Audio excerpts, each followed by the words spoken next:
টাকা পয়সা ধন সম্পদ যার যা গচ্ছিত রাখার দরকার, তখন তারা এই বুধঘর থেকে টাকা তোলার মতন কায়দা ছিল না, আর ইচ্ছা মতন যে ব্যাংকে রাখার কায়দা ছিল না।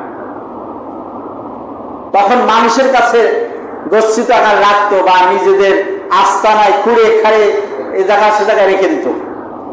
যখন দেখলো মুহাম্মদ বিশ্বস্ত সমাজের একজন ব্যক্তি, তার কাছে টাকা রাখি, সম্পদ রাখি, যা কিছুই রাখি না কেন, আত্মসাৎ হওয়ার কোনো সম্ভাবনা নাই, ভক্ষণ করার কোনো সম্ভাবনা নাই, পালিয়ে যাওয়ার কোনো সম্ভাবনা নাই। একমাত্র বিশ্বস্ত ব্যক্তি যদি আরব সমাজে থেকে থাকে, তিনি হলো মুহাম্মদ ইবনে আব্দুল্লাহ। সকলেই সম্পদ রাখা শুরু করলো, সকলেই ভালোবাসা শুরু করলো। বিচার ফয়সালা যখনই যেখানে আসে, আগের আগে মুহাম্মদকে দেখে যে ওর কূটনৈতিক বুদ্ধিও ভালো, বিচার সালিশ মীমাংসার বুদ্ধিও ভালো, ফয়সালাও ভালো, সবাই ডাকো। কাবা শরীফে একটা কাবা নির্মাণ সংস্কার তো কয়েকবার হয়েছে, কাবা সংস্কারের পরে একটা পাথর অতিরিক্ত রয়ে গেছে।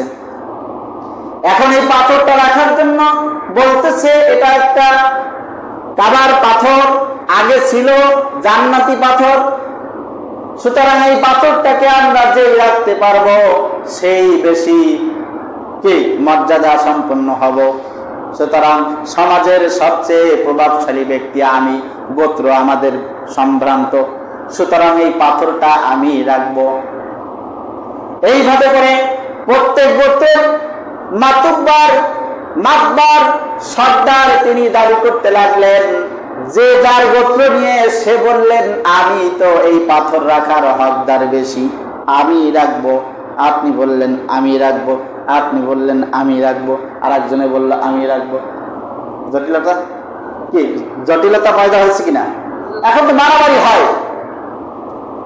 ছোট্ট মুহাম্মদ আপনার আমার নবী, আখিরি জামানার নবী, আল আমিন আস-সাদিক, সমাজের সমসাময়িক সময়ে যিনি পরিচিত, তিনি চলে এসেছেন।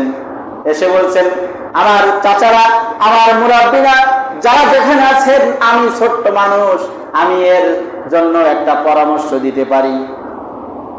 4 জন, 4 গোত্রের, 6 গোত্রের, 10 গোত্রের যত নেতারা আছেন, আমার কথা যদি একটু শোনেন, আমি একটা পরামর্শ দেই।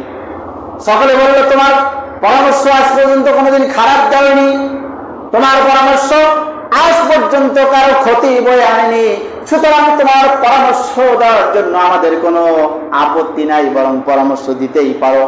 জনাবে মুহাম্মদুর রাসূলুল্লাহ তখনও তো রাসূল নয়, তখন মুহাম্মদ ইবনে আব্দুল্লাহ, তিনি বললেন, চাচা, আমার প্রতিবেশী চাচাগণ, আত্মীয় স্বজন যারা যেখানে আছেন, এখানে যারা উপস্থিত আছেন, সকলের জন্য আমি একটা পরামর্শ দিতে পারি।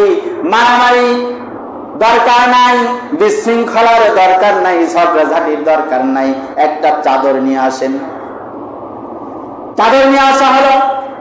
এরপরে বললেন, পাথরটা উঠিয়ে ওই চাদরের পরে রেখে দেন, আর যত নেতা আছে, যত যার দাবি আছে, সকলেই ওই চাদরটা ধরেন, সকলে ধরে একসঙ্গে পাথরটাকে নিয়ে এক জায়গায় রেখে দেন। সুবহানাল্লাহ বলেন।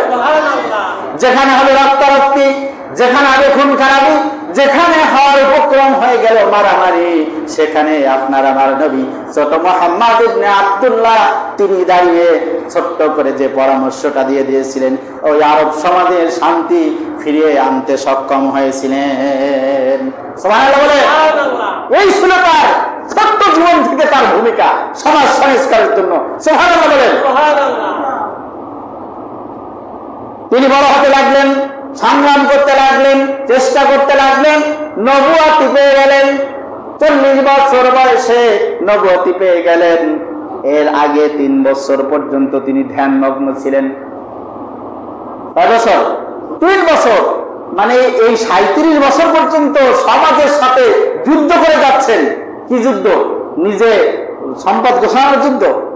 সমাজ সংস্কার কিভাবে করা যায়, মানুষের মধ্যে কোনো একজন আর একজনকে সম্মান দিয়ে কথা বলে না, সম্মান দিয়ে কথা বলে না, ইজ্জত দেয় না, মূল্যায়ন করে না, কে মুরব্বী আর কে ছোকরা এ দেখা দেখি নাই। যে যেভাবে পারে তার অধিকার সে সেইভাবে আদায় করতে চায়। বিশৃঙ্খলা সমাজে নারীদের কোনো মূল্যায়ন ছিল না, নারীরা ছিল ভোগের সামগ্রী। তার মানে নারীরা আপনাকে আমাকে আপনার আমার মানে পুরুষদের চাহিদা মেটাবে, তাদের মানে ইচ্ছা পূরণ করবে, এতটুকুনি। তাদের কোনো স্বাধীনতা বলতে ছিল না ওই সমাজে।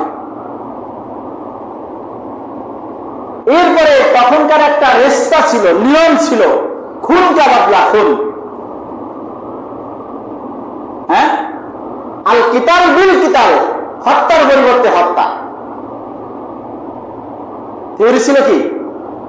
হত্যার পরিবর্তে হত্যা। তার মানে কোন সালিশ বিচার নাই।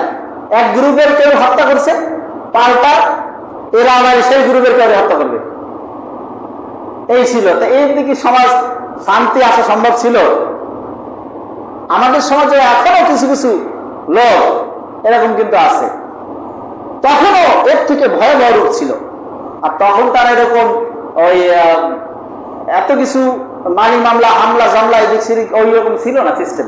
যার যার প্রভাব সে সেইভাবে কাটায়। খোলা তরবারি নিয়ে চলে যেত, যা গাদ্দান ফেলে দিত, কোন বিচার নাই, সালিশ নাই, কোন নালিশ করার জায়গা নাই, কারণ ফেলেছে তো প্রভাবশালী একজন।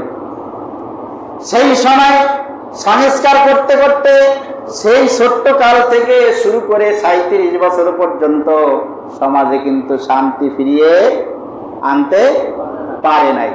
পেরেছেন কি? রাসূল করিম সাল্লাল্লাহু আলাইহি সাল্লাম 37 বছর নয়, তিনি ধ্যানমগ্ন 3 বছর ছিলেন ঠিকই, কিন্তু ফাঁকে ফাঁকে যখনই সুযোগ পেতেন আবার সমাজে সংস্কারের জন্য চেষ্টা করতেন, শান্তি ফিরানোর জন্য চেষ্টা করতেন। তার মানে 40 বছরই আমরা বলতে পারি। কত বছর? এই 40টা বছরই তিনি শুধু চেষ্টা করেছেন সমাজে কিভাবে শান্তি ফিরিয়ে আনা যায়, কিন্তু তিনি শান্তি ফিরিয়ে আনতে সক্ষম হন নাই। সাময়িক কিছু কিছু জায়গায় ওই যখন বিচার করছেন, বিচারটা সুষ্ঠু হয়েছে, ওই জায়গার সংঘাতটা হয়নি, কিন্তু আরো 5 জায়গার সংঘাত ঘটছে। অত্যাচার, জুলুম, নির্যাতন, জীবিত ছোট্ট ছোট্ট মেয়েদেরকে মেরে ফেলতো, কতল করে ফেলতো। কারণ ওই যে ভোগের সামগ্রী, আমার মেয়ে আর একজন নিয়ে ভোগ করবে, আমার মেয়ে আর এক অমুকের ছেলে আর এক পুরুষ নিয়ে ভোগ করবে, এটা তো আমার জন্য অপমান। আমি সমাজের নেতা হতাম, সুতরাং ওরে বাঁচিয়ে রাখা যাবে না। কারণ বাঁচিয়ে রাখলে তার ঘরে আটকায় রাখতে পারবো না, আর এক জায়গায় দেওয়াই লাগবে, আর এক বাড়ি দেওয়াই লাগবে। তা আমার মেয়েকে আর এক বাড়ি দেবো, খাইয়ে পরিয়ে বড় করে লালন পালন করে আর এক ঘরে দিয়ে দেবো, সে আর এক ঘর যে সাজাবে, আর ওই বাড়ির ওই ঘরে পুরুষের ভোগের সামগ্রী হবে, এটা তো আমার জন্য সম্মানের হানি, এটা আমার জন্য অমর্যাদা হবে, আমার জন্য কি হবে? অসম্মান হবে। সুতরাং ওকে বাঁচিয়ে রাখা যাবে না, খাওয়াবো না, বড় করবো না। আপনারা জানেন এই যে অবস্থা ছিল, রাসূল কারীম সাল্লাল্লাহু আলাইহি ওয়াসাল্লাম 40টি বছর পর্যন্ত তিনি তার স্থান থেকে সর্বাত্মক চেষ্টা করেছেন, প্রচেষ্টা করেছেন, কিন্তু সক্ষম হন নাই। ধ্যানমগ্ন রয়েছেন, আল্লাহ রাব্বুল আলামিনের কাছে সাহায্য কামনা করেছেন, সিজদায় পড়ে পড়ে কেঁদেছেন, আল্লাহর কাছে সাহায্য চেয়েছেন।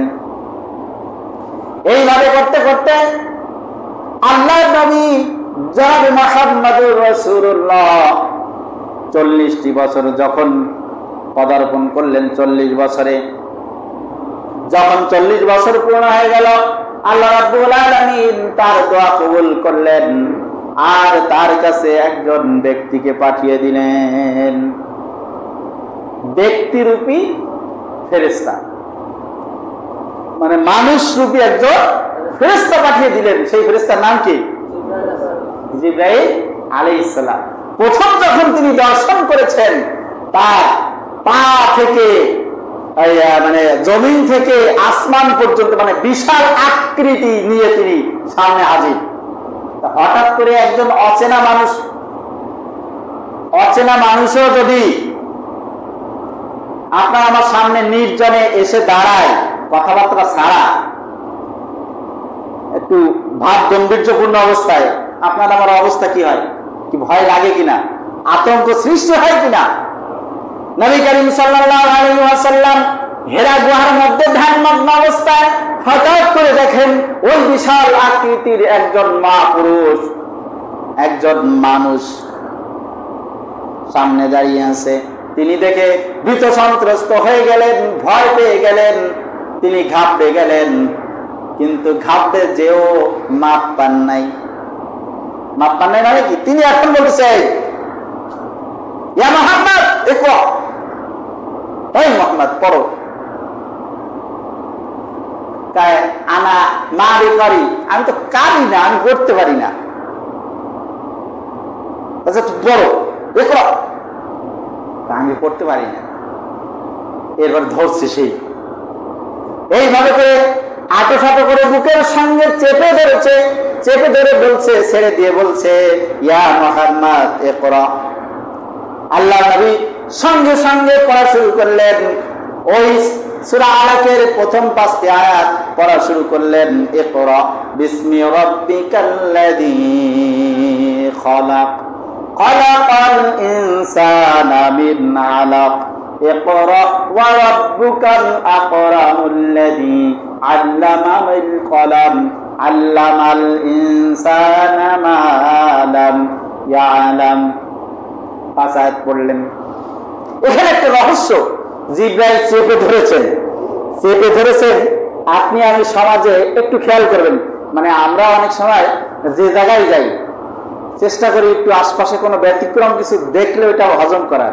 কারণ কি জানেন, অনেক সময় বিভিন্ন জায়গায় তো কথা বলতে হয়, আর আপনাদের সামনে যদি বাস্তব কিছু দৃষ্টান্ত পেশ করা যায় বুঝতে সহজ হয়। মানে আপনাদের বলতে শুধু আপনার না, মানে যাদের সামনে কথা বলা হয়। তা দেখবেন, ফটো স্টেটের দোকানে গেছেন আপনারা কখনো? অবশ্যই গেছেন। ফটো স্টেটে এরকম ঢাকনা উঁচু করে একটা কাগজ দেয়, যেটা ফটোকপি করবে, দেওয়ার পরে এরকম দেয়, দিয়ে কিন্তু ছেড়ে দেয় না। যদি ব্যস্ততা থাকে ভিন্ন হিসাব, কিন্তু স্বাভাবিকভাবে ছেড়ে দিয়ে একটু রেখে দিয়ে চেপে ধরে যখন ফ্ল্যাশ করে। দেখছেন না? আজকের থেকে আবার খেয়াল করেন বিষয়গুলা। ফ্ল্যাশ করে যখন, তখন ওই কপিটা এইভাবে করে চেপে ধরে। মাঝে একদিন আমি একজনের কাছে জিজ্ঞেস করলাম, আরো আগে, যে এইভাবে চেপে না ধরলে কি কোনো ক্ষতি আছে? ক্ষতি আছে, ফটোকপিটা ভালো হবে না। কারণ ওই সাইড থেকে যদি আলো দেখা যায় তাহলে ফটোকপিটা প্রিন্টটা ভালো আসবে না, কালি ভালো দেখাবে না, লেখাটা ভালো স্পষ্ট নাও হতে পারে। এই জন্য চেপে ধরা হয়। তো ওই সময় তার কোনো প্রযুক্তি ছিল না। আল্লাহ রাব্বুল আলামিন ইশারা করে দিয়েছেন যে এইভাবে চেপে ধরো, তাহলে তোমার সিনার মধ্যে যে ইলম আছে আমি আল্লাহ রাব্বুল আলামিন তার সিনার মধ্যে ওই ইলম দান করে দিব। চেপে ধরেছে, বুকের সাথে দেখতে ধরেছে, ছেড়ে দিয়ে বলছে, ইয়া মুহাম্মদ ইকরা, পড়া শুরু করে দিচ্ছে। সুবহানাল্লাহ বলেন।